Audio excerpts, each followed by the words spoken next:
playing fast pitch softball. All the years I played football and basketball and baseball, never had a serious injury. And then on that fateful day last year, October 8th, I get a call from my ear, nose, and throat doctor and good friend. And he told me that the results of the CT scan and the biopsy that an endocrinologist had done, it confirmed that I had something I had never heard of before. And he called it HPV. I says, okay, I give up. What does that stand for? And he said, human papilloma virus. I says, well, good. It's a virus. That means my fantastic immune system can kick the crap out of it, right? He says, well, not exactly. It's cancer. I says, really? Well, okay, same thing. And he said, yeah, this particular HPV, this virus, is the only cancer that's increasing in number of cases where everything else is going down. And I said, okay. And I said, well, tell me about it. He says, well, it's got 400 different varieties. And the most common one that people were aware of is the herpes genital virus, which of course is transmitted, through sex. And of course, everybody that heard about that later on thought that's what I did, that I transmitted it sexually. And I said, that was nice, but not so. So anyway, when I got the diagnosis, I was really shocked because I'm such a positive, upbeat guy. I said, there's no way that I can get cancer. And I refuse to allow that to happen. But if it does, I'm certainly going to get rid of it. Yes. And when I got the call, I said, okay, so what's next? He says, well, if you do it here in Springfield, it's going to be 7 weeks of radiation 5 times a week with chemotherapy in the beginning, the middle, and the end of the 7 weeks. And I said, okay, that's not for me. What's option number 2? And he says, well, there really isn't an option number 2 here in Springfield. I says, well, I guess I have to research it. So I spent the next several days researching everything I could find about HPV. And in the process of doing that, I started looking up the best doctor in the country to perform what I needed, which was a robotic surgery to remove a very small tumor, which couldn't have been more than 2 millimeters from the base of my tongue. And in the old days with that situation, they had to go through your neck to get to it, and it had lots of residual side effects from doing that. And it wasn't as much of a cure ratio as it is right now. So I found that out, and I found out that the best doctor that was doing this most of the time, as a matter of fact, he was very passionate about this particular procedure, so he did that most of the time, was at the Mayo Clinic in Rochester. I says, okay, I've never been to Mayo. I guess I'm going to maybe go there. So I called, and after checking him out and reading all of his reviews and all of the testimonials, and found out that it looked like he was the guy that I needed to make this happen.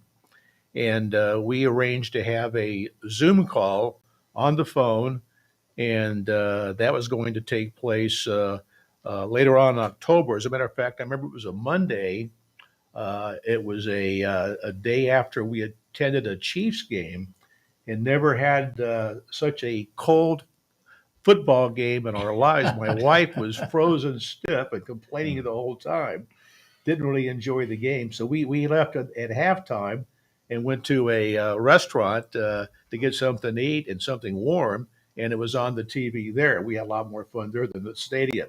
So it's very vivid in my mind that the next morning at a hotel in Kansas City, we had the Zoom call at 9 o'clock. And I told my wife, you can't be late. You got to, hurry. We got a lot of questions for this doctor. As a matter of fact, I had 28 questions. And when I got him on the phone, he could see me, I could see him.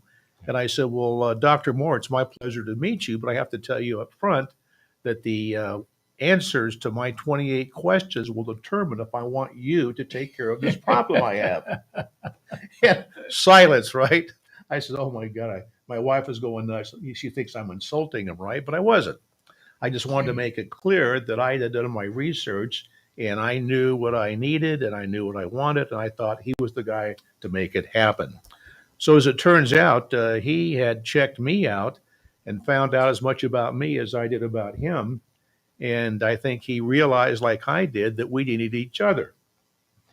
And so after answering all my questions, and I had a lot of questions, and one of the biggest ones I had that he kind of did an about take on, and I said, I'm really interested in this proton therapy instead of if we do radiation and using X-ray therapy, that's much more harmful and more side effects of the proton. And he says, proton therapy, you know about that? I said, well, yeah, I do now. I didn't 2 weeks ago, but I do now. And he says, well, as a matter of fact, we have that on trial right now, but it's not been published.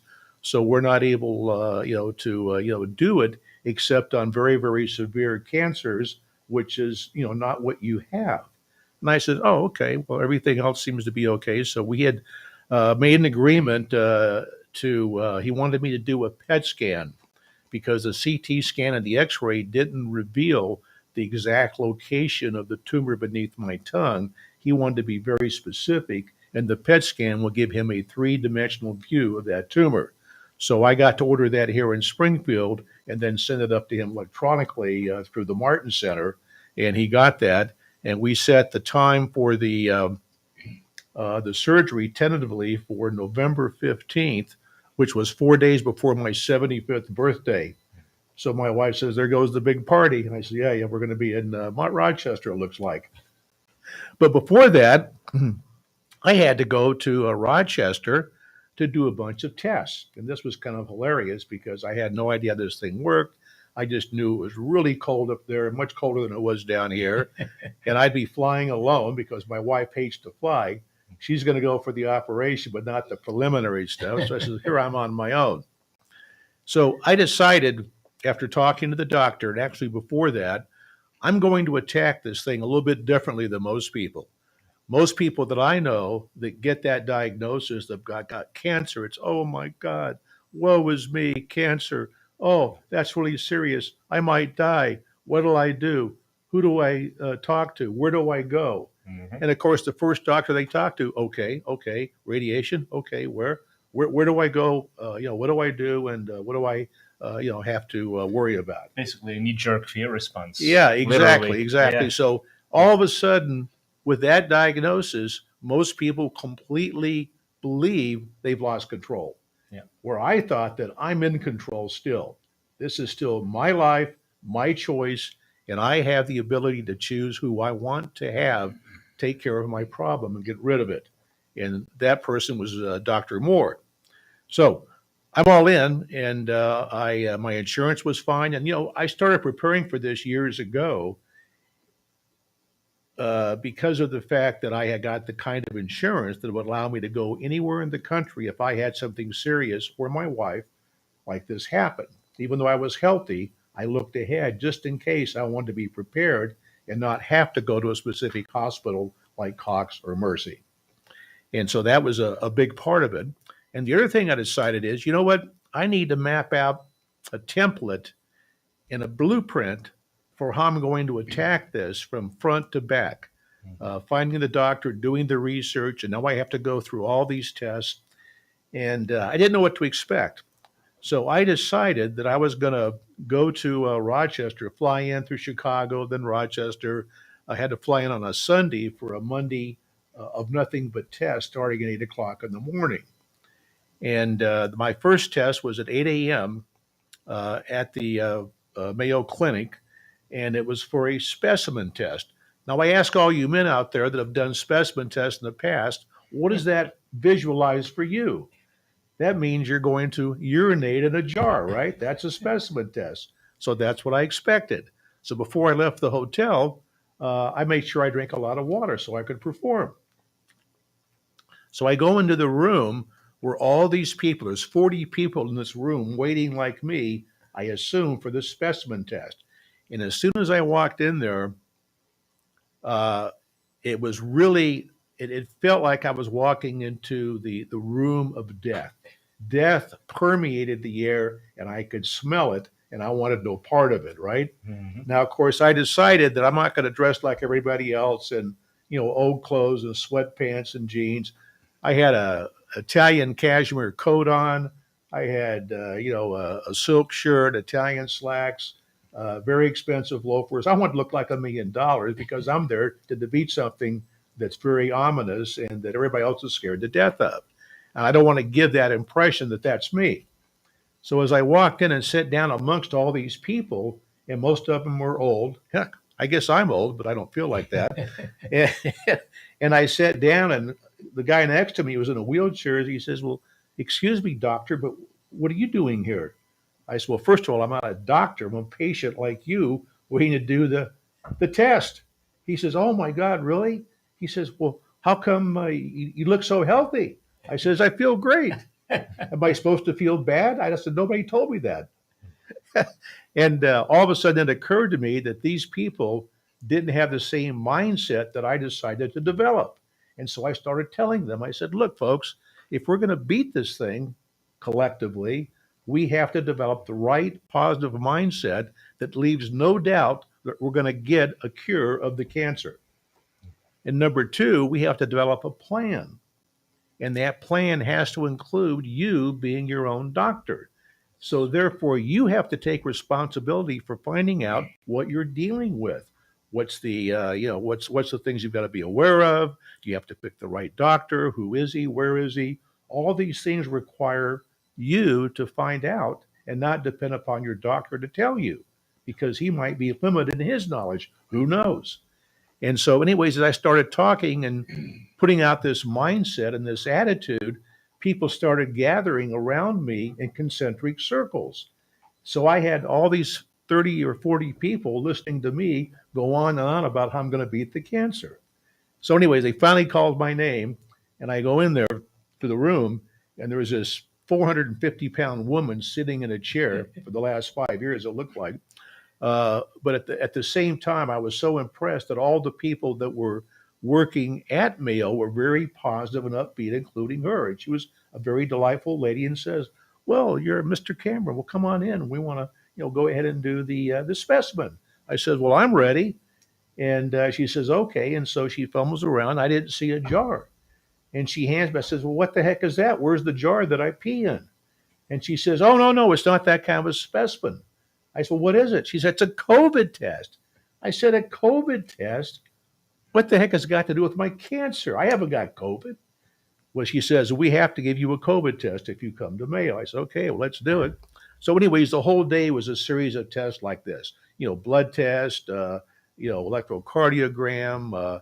I went through 7 or 8 tests. And it was the same basic situation every place I went. Doom and gloom. I'm going to die. And I come in there like a breath of fresh air, trying to inspire these people to think differently. And it made me realize that, you know what? Nobody, or at least not many people that I'm aware of, and I've had a lot of friends that have died of cancer. I'm very sad to say, and I've been to their funeral, and it's not pleasant, and the whole family is affected, and everybody's affected by it negatively. So it seemed to me that I had a better chance than anybody else because I was certain I was going to beat this thing. There's no doubt in my mind. That's why I went into it. Now, if I got hit by a bus crossing the street to go to Mayo, I guess that's a different story. But as far as me being in control, I was going to do what I could to make sure I had the best shot to be cured and be cured forever. And that was my approach. So, Just want to jump in here for a second. This is amazing. Every thought is a prayer. absolutely. It's amazingly powerful what's going on in this control center in the brain bucket. Most people don't even know what's going on in their heads, that controls their lives. But I'm sorry, please continue. Yeah. Yeah, and of course, I neglected to make one thing very clear. Before I went to Mayo, my wife, at about the same as a couple of days after I got my diagnosis, Becky had had her annual mammogram, which no big deal. She does that every year, and it's always negative. And this particular time, they found something in her mammogram that required a biopsy. And I says, "Oh my God." And of course, I've been praying like crazy, thinking about me. but never occurred to me that my wife could have a problem. And now we're facing the possibility that Becky might have breast cancer. And she's boo-hooing and, oh my God, I can't handle everything. It's bad enough with you. And I said, hey, look, it's not a problem. We simply make a decision to do one before the other. And I've already made that decision, so don't worry about it. We're going to take care of your breast cancer if that's what you got first, because I'm stage one. I got time. I'm not worried about that. Whether I do it now or 2 or 3 weeks later or a month or two, it doesn't matter. If you've got it, we'll take care of you first. Okay? Problem solved? He says, okay, okay. Well, as it turned out, she didn't have it. So that made it easier. Thank goodness. So here I am on my quest. And I was so impressed with the fact that I met my doctors and I met not just Dr. Moore, but all of the people on my team, of which there was 10 of them. I had never experienced that before. And they were all talking to me and talking about the procedure and what's going to happen. And I'm asking all my questions again. And I think Dr. Moore got a big kick out of me because I was just a different person than they're used to dealing with. And he had looked me up and found out that, I was a motivational speaker. I was a consultant. I had written a best-selling book. I was a fairly accomplished person like him on a different level. But he did understand my biggest concern was to be able to maintain my voice and not completely trash my voice box or my vocal cords, because this is pretty close to that being at the base of my tongue, right? Oh yeah, So direct that's a relation. big concern. That's how I earn my living and add value to a lot of people is by speaking and talking to them and helping them. And so that was a big concern of mine. Actually, just wanted to jump in and say, well, it's such an honor having you here, and the story is inspirational. We do have to go to a break at some point in just in a few 4 minutes, so we'll just keep on going. But I just want to summarize from my perspective, and I've also been told I was going to be dead from stage 3 colon cancer plus. Well, I decided I wasn't going to be dead from that, so I changed my lifestyle, I changed everything, and I ended up doing pretty much what we call holistic now, but I didn't know that was the term back then. Um, so basically, full remission, and that's what I call it. I'm in full remission for the rest of my life, and I plan to continue. So, but there's so much more to things than cancer. In other words, well, in cancer than radiation, chemo, surgery, all these things. There's the mindset, and this is the most powerful thing that I'm hearing right now. You made a decision. You were going to beat this thing. You were going to come out with a good outcome, and guess what? You did. Absolutely. And I have to also mention Dr. Shealy. He was the second person I thought of after I wanted to find the doctor. I said, I got to talk to Dr. Shealy about my pre-operation strategy holistically. And of course, I had a consult with Dr. Shealy, and he put me on a protocol that included an IV of vitamin C and magnesium. I always call that the Meyer cocktail. Yeah. Yes. And everybody thinks it's a alcoholic drink, but it's not. That happens much later. And also this use formula. I certainly needed that since I was going to be 75. And I think multiple vitamin B's complexes, and I B3. followed that protocol to the nth degree to prepare myself Yes. for the operation. And that's exactly that's beautiful.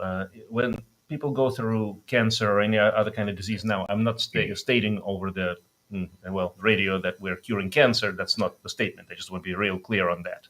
But holistic means support. It means creating a structure in the body that is conducive, that will allow healing if a person is interested in that.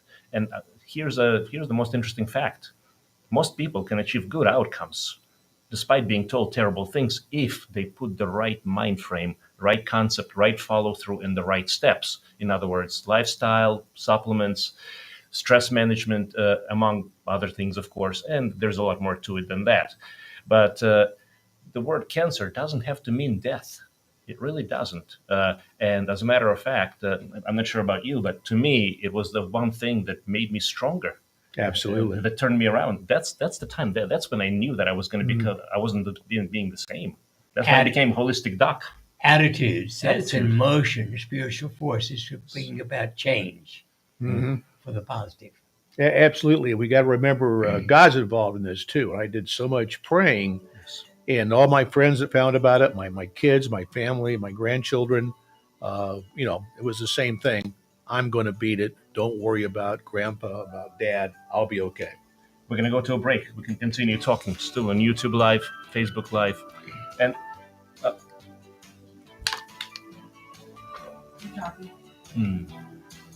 perfect time to go into, well, as we go into the break, let's talk about prayer. Hello, can we lower the... Rob Keeney here. Okay, thank you so much. Yeah, let's talk about the power of let's positive talk about the imaging. power of the prayer, the mental imaging, imagery. By the way, biogenics is based on mental imaging. In other words, 68 various exercises. But I understand you do a lot of work personally with mental imagery in your practice. Absolutely. Let's talk about that. Some of the concepts. Yeah, okay, that, and also relaxation techniques and meditation. It's all part of the same thing. Yeah, absolutely. Oh, okay, 5 minutes. My God. Yeah. So we got we could order in. We could. So for the radio folks can hear us now, but the YouTube Live, Facebook Live is still on. So let's carry on. We left off on a very powerful point, the most powerful point of it all, I imagine, prayer. Let's talk about that. Okay. Prayer, spirit, soul, and I know we all have a lot to say on that topic. So please, let's just jump in and Okay. Yeah, Walt, you want to? Yeah, prayer was such an important component of my my surgery and ultimate recovery. And when people found out, especially at my church, it was amazing. I had never experienced anything like that before because I never had a need for it before. And people came up to me and they're going to pray for me. I had one of my favorite sisters, Sister Pauline Nugent, who has she's the head of the language department at MSU, and she essentially teaches doctors Hebrew and Latin and other languages. She speaks about 6 languages and about 20 different dialects. Wow. She's amazing. And her order, which is based, I believe, in San Antonio, and it's worldwide. And Sister Pauline came up to me, and we're very good friends, and she just lights me up, and I light her up once in a while too. And she told me she's going to get thousands of nuns are going to be praying for me, and plus all the people in the church, all my friends, my family. It's like thousands of people, and I had to wrap my head around the fact that it's not just me and my wife and our family. It's thousands of people that think enough of us to include us in their prayers. And I thought that was amazingly powerful. And what it did, it really even energized me more. And I'm pretty well, already going to the wall with it as far as mentally. But this really got me inspired because it made me feel so blessed, so grateful. And I was overwhelmed with the blessing and the gratefulness of the people that were praying for me. And I was overwhelmed with an ongoing feeling of grace and love from the Lord. I kept feeling that all the time during this process, which of course was very scary on the one hand, but I was lifted up with all the grace and love of the Lord and all the people that were praying for me. Wow, that is truly where the power of healing comes in, doesn't it? I mean, this is where no doctor ever cures a patient. We cure ourselves. Every single person, gets better from inside out, and that involves spirit, soul, mental, emotional, and then physical. And the physical is, by the way, most people focus on the physical. The entire concept of conventional medicine is all about the physical. It's about surgery, it's about pills, it's about chemistry, it's about, all sorts of stuff. But, and I'm not saying it's wrong. There's a time and a place for everything. There's a time and a place for a specialist. Like, for example, the guy that you saw, I mean, that was great. Right. He was the guy. Exactly. But without the connection of the spirit soul, in other words, realizing who we are, realizing that we are more than our physical bodies, more than our thoughts, feelings, and emotions, and that we can change the patterns of our lives, and we can change the patterns of the outcomes of those patterns, and that's basically what it comes down to. What about? Go ahead. You were going to say something. Well, every thought is a prayer. Every. So don't wallow in manure, wallow in roses. Absolutely. I prefer that. And this is where I always advise people in my clinical practice. If you are, if you have a journal, if you ever kept a journal, and just write down how your day is. So you had a great day. Focus on and become aware on what made it a great day. What did you do? Did you exercise? Did you do something fun? Did you hang out were you with a specific person or family or friend? Um, yeah, we're getting ready to come back in, so we'll jump back in on the radio. But the concept and the bottom line is: are you aware of what's going on in your command center, in the brain, in your mind? Because that is going to determine a lot of things that happen physically. And we are back on with amazing team here. And if you're joining us now, Dr. Norm Shealy, the man himself. Myself, Dr. Shealy-Sorin, and of course, the one and only Mr. Walt Cameron. Welcome. So let's continue the discussion, unless we have any questions. Yeah. Any comments on the YouTube or Facebook? Just happy to see Dr. Norm back. Yeah. By the way, I'm going to say this. When you were going through your ordeal, and we're still not fully out of it, but we're making progress. Do you know how many people prayed for you? Well, I know thousands. Yes. Yeah. It's astounding, isn't it? Well, and I not only welcome it, I appreciate it. I wallow in it, knowing that I have that kind of support. Mm-hmm. Well, this is interesting. This is a kind of universal message coming from a lot of folks that you have given in your 50 plus years of creating holism. Literally, you've given so much. Well, I don't think it is given anything. I think of doing what I came to do. It's my goal to help people. And if I happen to come up with a new idea and it works, well, I'm just grateful. Well, a lot of people in this town know Dr. Shealy. What they're not aware of is the reach that he has. It's not just local, it's not statewide, it's not national, it's international. Dr. Shealy is a global phenomenon. And those of us that have followed him, in our case, for about 25 years, and I got into the holistic bandwagon back in California when I was a young guy. And thank God I met the first holistic doctor that was licensed in the state of California back in 1975, 76. And he was a neurosurgeon from Harvard. And the reason that he got into holistic medicine, he said, I was tired of people dying with severe brain tumors. And I decided I wanted to spend the rest of my career helping people avoid that situation by exercising, by eating the right kinds of foods, the supplements, having the right kind of mindset, all the things that helps them stay healthy. And I embraced that, thank God, at a young age. And that was one of the big reasons I'd stayed so healthy most of my life until that that day back in October. And it was because I was healthy that it made this process that I went through even more of a sure thing, because I had a immune system that was on fire to go after that cancer. I had prepared it for years and years and years, all for this moment. And this is actually, speaking of the immune system, I'm just going to, for anyone who's interested, there's a protocol that we have at our center, and I'm happy to share it with you, because the immune system is behind everything, literally everything. So you would have to be, lifestyle is, we talked about. Go ahead, please. Yeah. Well, interestingly, the spleen is a big part of the immune system. That you've done this despite having a spleen taken out. Yeah, I had no idea it was a big deal until not just a couple of years ago. My primary physician said, "Oh, I see you haven't got a spleen." I said, "Well, yeah, not since I was 8 years old. Am I missing something?" And he said, "Well, He says, and I never take shots or flu shots. I never get the flu. All my friends take flu shots. They got the flu. I thought there was a correlation there. So anyway, the doctor said, "Well, my God," he said, "you have to have a shot for pneumonia." I says, "Why is that? What's got to do with my spleen or with anything?" He says, "Well, let me tell you a story."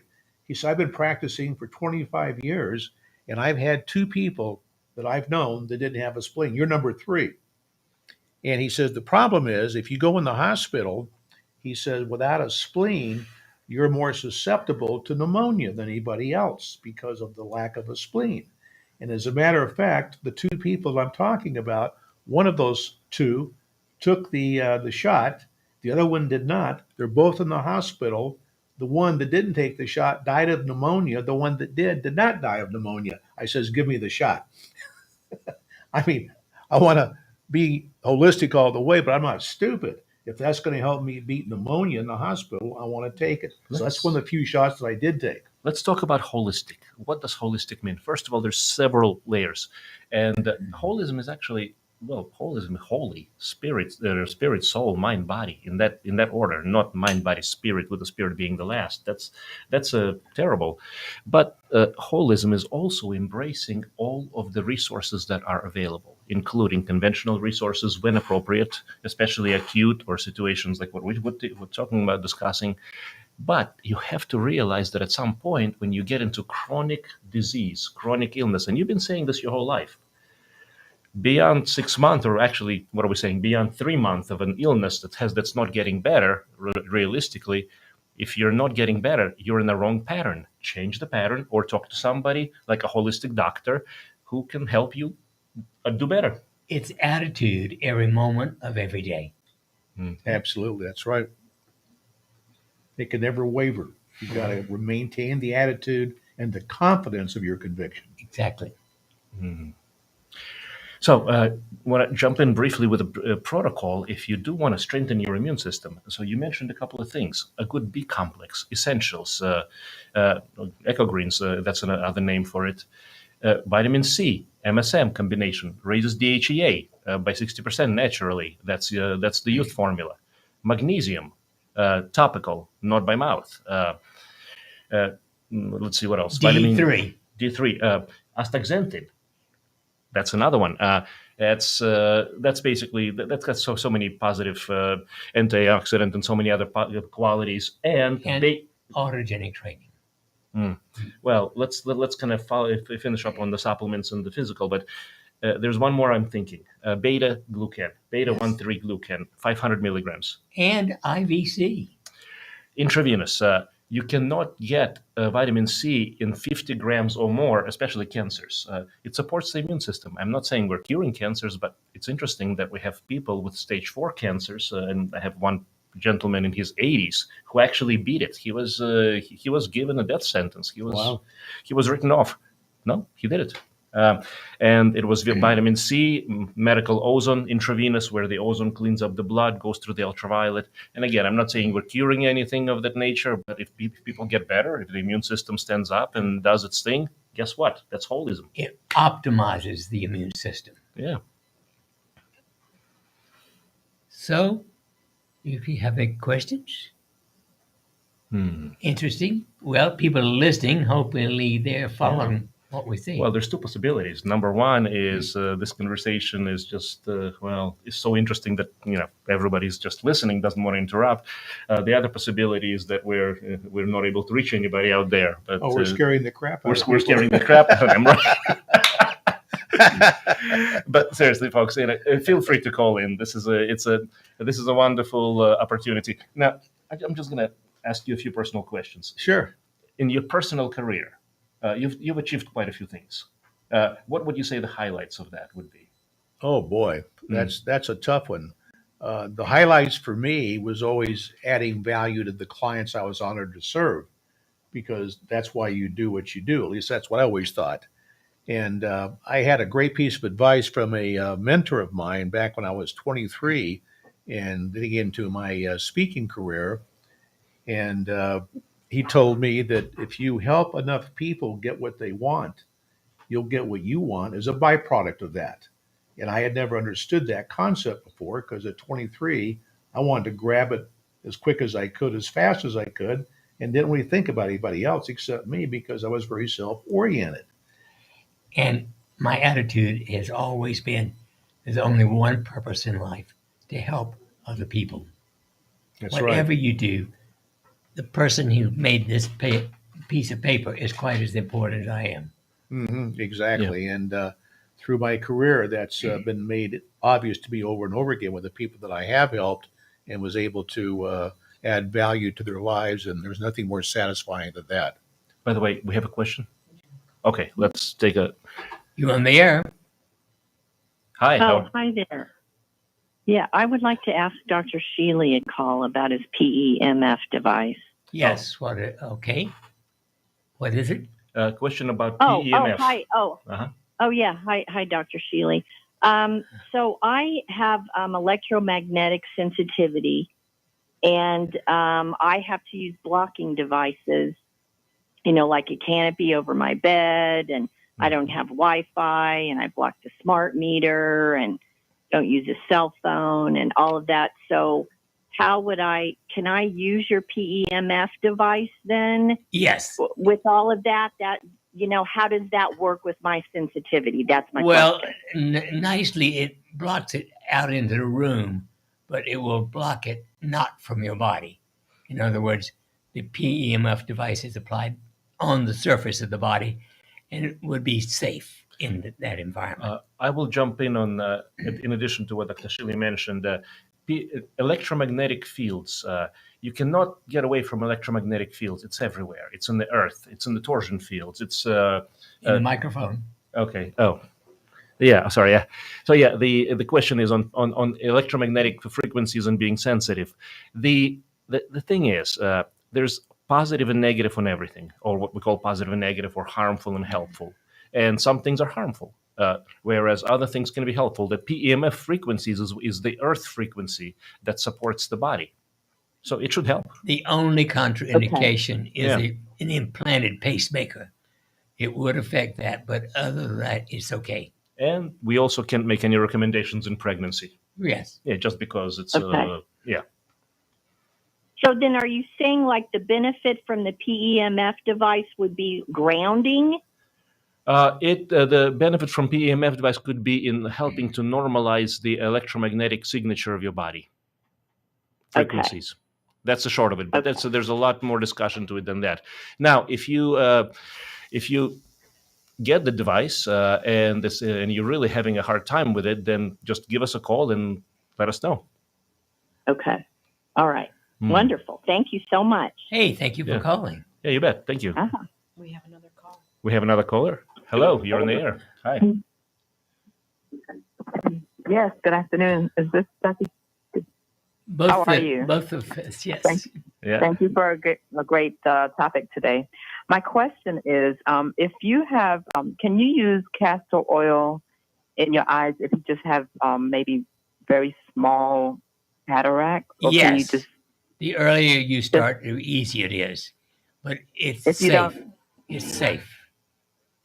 Okay, so if you don't have any cataracts, can you still use it? Oh, well, yes. I don't know what it do, but it won't harm anything. If you want to think about prevention, I mean, that's not a bad thing. It's just when in my earlier years, I've done a lot of martial arts and a lot of scratches, all sorts of stuff. So corneal abrasions used to be pretty common in those days. Not so much now. A few drops of that, they're perfect. It gets better. Okay. Yeah. Yeah, if you do it daily, and you could do it daily, or yes, daily. If you don't do it, it should be daily. Yep, and I think we just have one drop. Yep. Yes. Yep. Thank you, ma'am. Yeah, we have another caller. Right, I think. Thank you so much. Take care. Bye. Thank you. Appreciate it. Thank you. Bye bye. Hi. And you on the air? Hi, this is Charlene Garman. Yes. Hi, Dr. Shealy there? Yes. How can we help you? Okay, Dr. Shealy, I have your book, Talking with the title here is Conversations with G. Yes. Okay, so I noticed in there's one of your inventions, and it's called posture. Wait a minute. Posture. Wait a Posture minute. pump. I think Oh, you're posture talking pump. posture pump. Yes. Posture pump. Okay, so it's for scoliosis. I never heard you talk about it, and so I called them, and so I told them I'd like to buy one of those, and they said, "Well, if you had a stroke, we don't recommend that." So I said, "Well, I'd have to call Dr. Shealy because he has all my records. So what do you say?" Well, you stroke, Huh? scoliosis would not be a problem, but a stroke.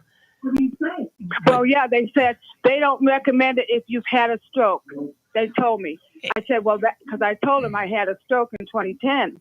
But your scoliosis is primarily in chest, I presume. Pardon? Your scoliosis is in the chest. No, Correct. this is a spine. Well, Scoliosis. What? Let me ask you a question. What part is primarily involved? Lumbar, the thoracic, in other words, mid back, or cervical? Which part of it is mostly affected?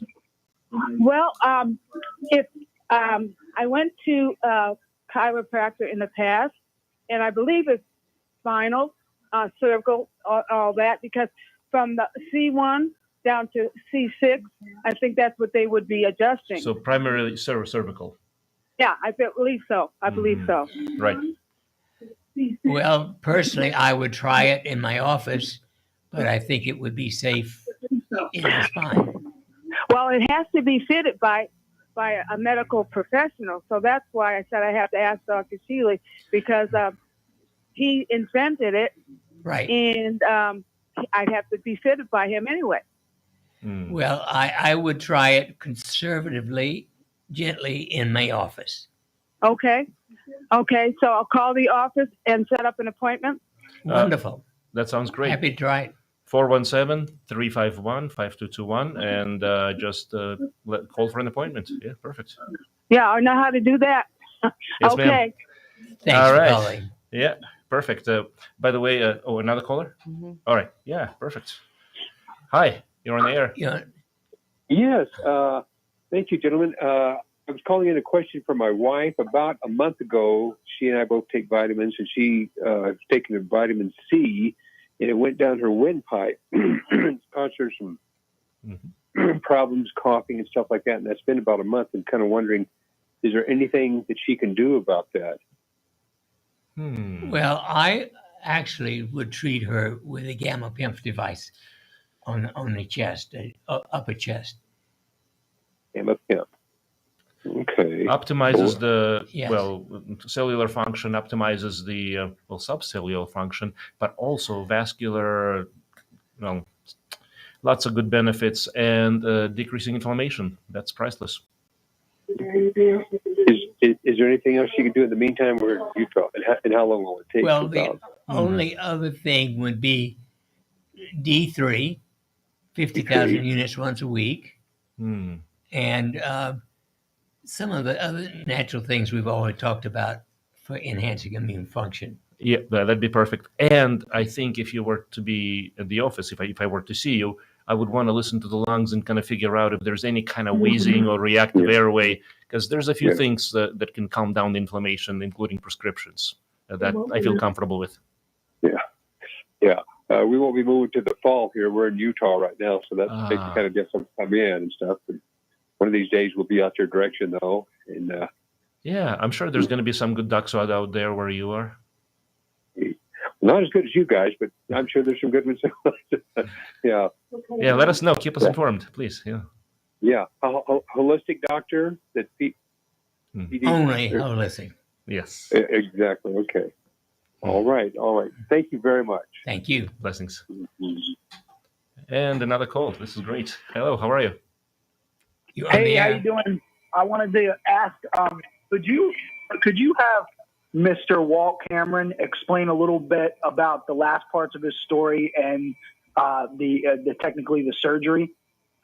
Is this after the surgery? Yes. Okay. What would you like to know? The side effects? There were side effects involved, or the next phase that they wanted me to do, which was radiation and chemo on a half dose basis. The next phase and overcoming that. Okay, overcoming the side effects or the Yeah, no, overcoming the whole thing after the surgery. Okay. And the mindset with that. yeah, it was very interesting because I wasn't expecting a lot of the side effects that occurred. I read about side effects, but basically it was simply dealing with it one at a time. Things like a dry throat, things like lack of energy, which for me was very unusual.